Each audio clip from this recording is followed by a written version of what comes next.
మాఘపురాణము 8వ అధ్యాయము యమలోక విశేషములు. మృగశృంగుని పట్టుదల చేతను యముని కటాక్షము చేతను ఆ మువ్వురు కన్యలు నిద్ర నుండి మేల్కాంచినట్టుల లేచి వారు యమలోకమందు చూచిన వింతలు విశేషాలను వారి తల్లిదండ్రులకు తెలియపరిచిరి. యమలోకమందలి జీవులు తమ పాపపుణ్యములను బట్టి శిక్షలను అనుభవించుచున్నారు. ఒక్కొక్క పాపి తాను చేసిన పాపక్రమలకెంతటి శిక్షలననుభవించుచుండునో ఆ ముగ్గురు కన్యలు తమ తల్లిదండ్రులకు వివరించిరి. ప్రతి పాపిని ఎర్రగా కాలిచిన ఇనుప స్తంభానికి కౌగిలింపచేయుదురు.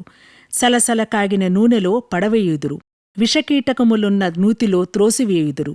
తలక్రిందులుగా వేలాడగట్టి కింద మంట పెట్టుదురు.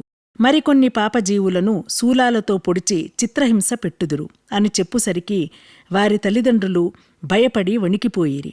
అప్పుడా కన్యలు వారిని ఓదార్చి, మీరు భయపడకుడు, ఆ నరకబాధ నుండి బయటపడు ఉపాయమొక్కటే ఉన్నది.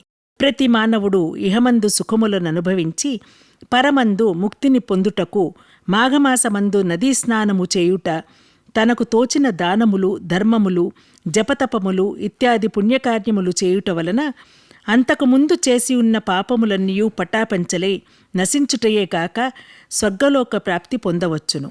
కాన మాఘమాస స్నానఫలము అంత ప్రసిద్ధమైనది. మాఘమాసమందు నదీ స్నానమాచరించి నిష్కల్మష హృదయముతో ఆ శ్రీమన్నారాయణుని పూజించి శక్తికొలది దానము చేసిన 1,000,000 క్రతువులు చేసినంత ఫలితము కలుగును.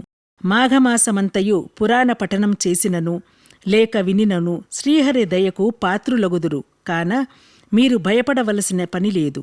నరక బాధల నుండి బయటపడుటకు ఇంతకంటే సులభ మార్గము మరి ఒకటి లేదు అని వారి తల్లిదండ్రులకు వివరించిరి.